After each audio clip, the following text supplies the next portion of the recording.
E o que é o tempo dinâmico, o tempo bergsoniano?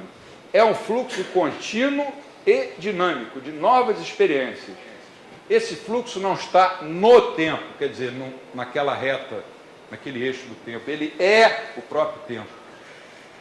É como se você tivesse um copo d'água, dentro desse copo tivesse uma certa quantidade de água. Aquela quantidade de água que tem dentro do copo é o estoque de conhecimentos que você tem hoje. Mas existe uma torneira despejando água, ou uma jarra despejando água naquele copo. A cada momento do tempo, aquele estoque vai se modificando. E como a gente vai aprendendo com os erros e os acertos, o nosso estoque de conhecimento vai sendo rarefeito ao longo do tempo. Isso leva a gente, no campo da ação humana, a agir de maneira diferente da que teria agido. Coisas que nós todos fazíamos há 10 anos atrás, hoje provavelmente não fazemos.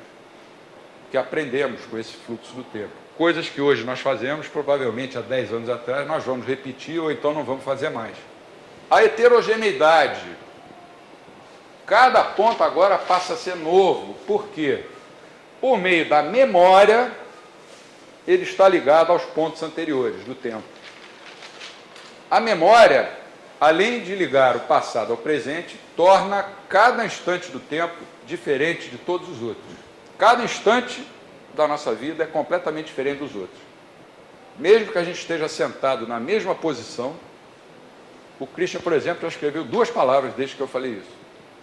Há 3 segundos atrás, essas palavras não estariam no caderno dele.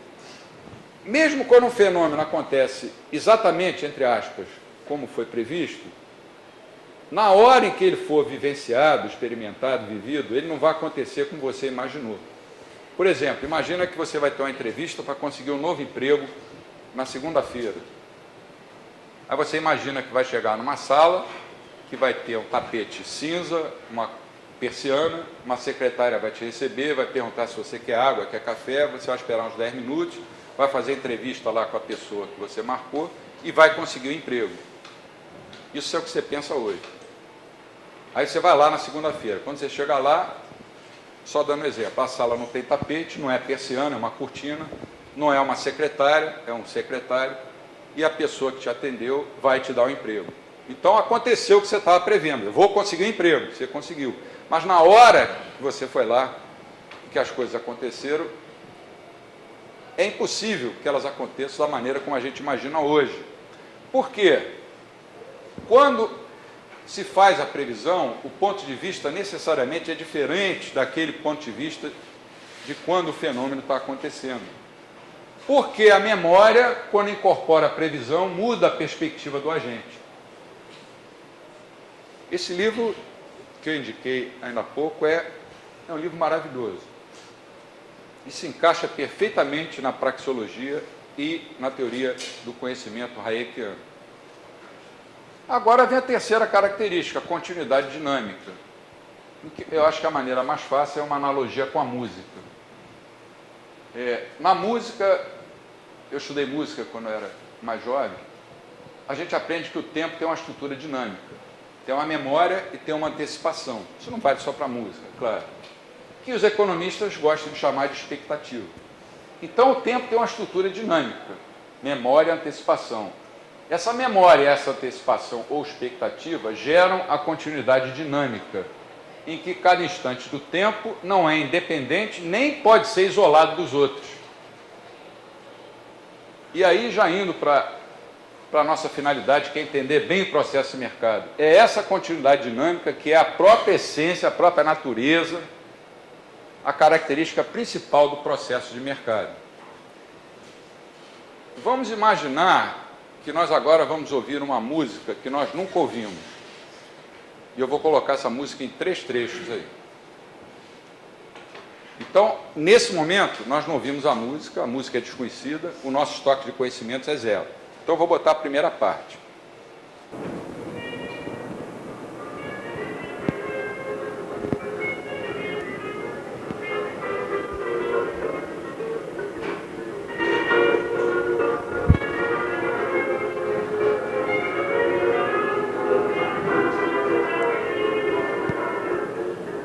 Pronto, aí eu dei uma pausa. Isso que nós acabamos de ouvir já está na nossa memória. Quem tem talento musical é capaz de repetir exatamente todas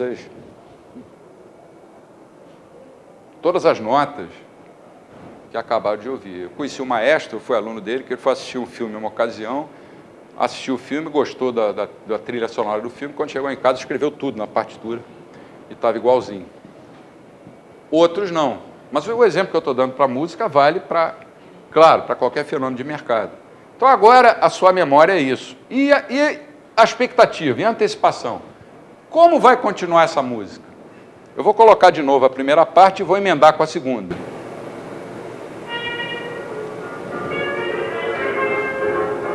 Depois eu digo o nome da música.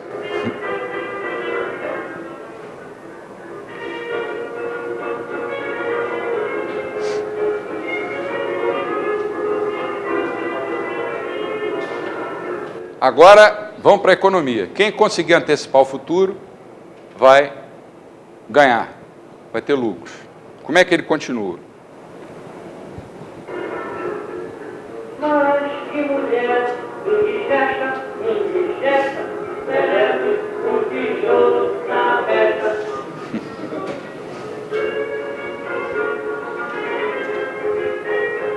Merece um tijolo na peça.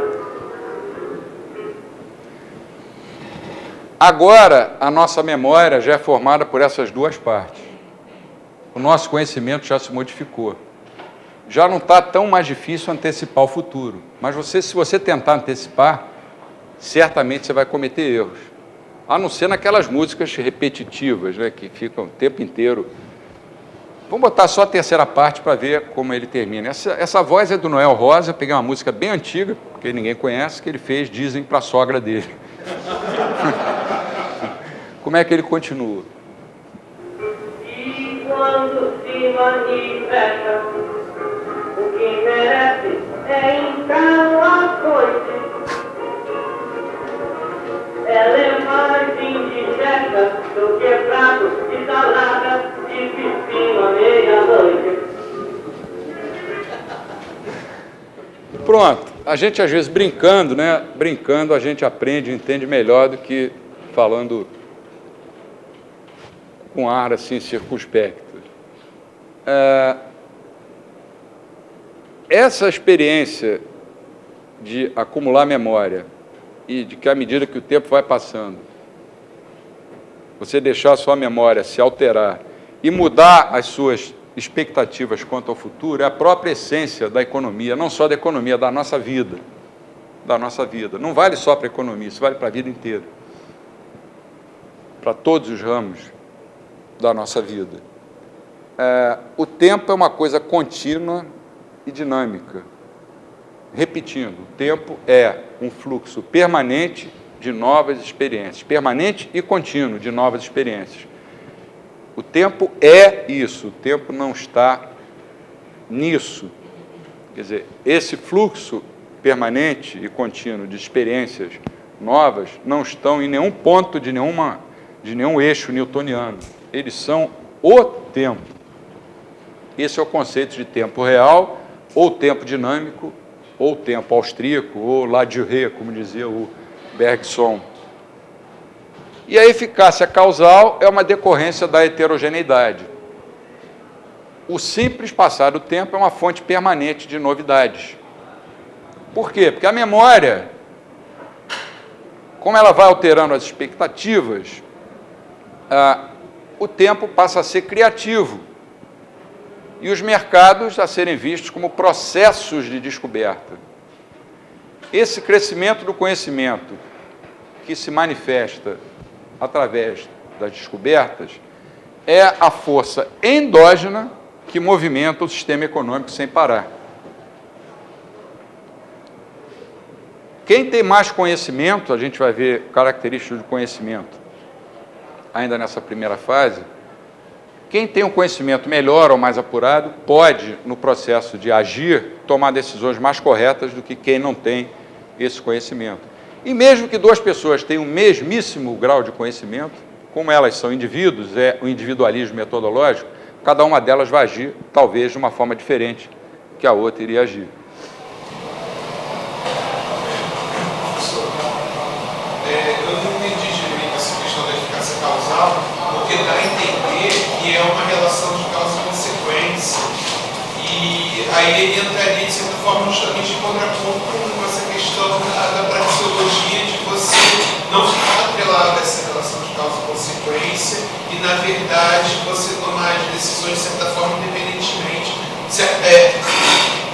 com uma indução pelas causas, mas sem ser um direcionamento tão... Entendi. Entendi. A sua dúvida tem fundamento, e muita gente tem essa dúvida, e alguns até defendem que a adoção desse conceito de tempo, ele, de certa forma, se choca com a praxeologia. Mas, se nós olharmos para a praxeologia nos diz como as pessoas agem num determinado momento do tempo. Se um sujeito está morrendo de sede, ele é capaz de dar 50 mil reais por um copo d'água. Meia hora depois, ele já bebeu 4 copos, se você oferecer um copo d'água, nem de graça ele vai querer. Então, é nesse sentido que a gente fala em eficácia causal, porque cada ponto do tempo é heterogêneo. Quer dizer, em princípio, parece que há um conflito com a praxeologia, mas se a gente analisar direitinho, vai ver que não tem, que dá para, como é que eu vou dizer, harmonizar os dois conceitos. Porque a praxeologia não diz que a gente não erra, ela diz que a gente, em cada momento do tempo, toma a decisão que acha, naquele momento, que é a mais adequada, a melhor.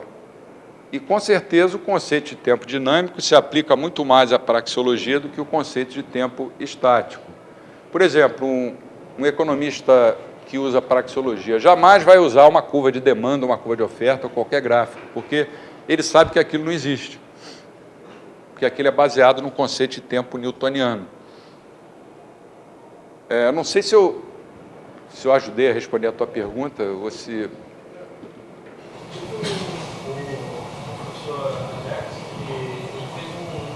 Usou uma analogia bem interessante, que é aquela dos universos paralelos, né, do Star Trek lá. Eu achei bem interessante, tem a ver com eficácia causal, exatamente.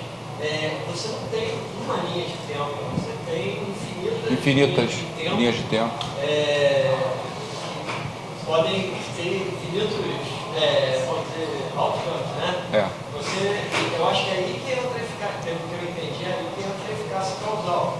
Você não existe uma linha de tempo, mas existe a linha de tempo consequência daquelas causas. Aquela causa. Esse seria mais ou menos esse conceito. Desculpa, mas aí pelo que eu entendo seria só se no caso ele diminuísse a quantidade de linhas. Se essa eficácia causal se oferecesse sentido, se na verdade ela, dentro dessa analogia, ela diminuísse as linhas de possibilidades.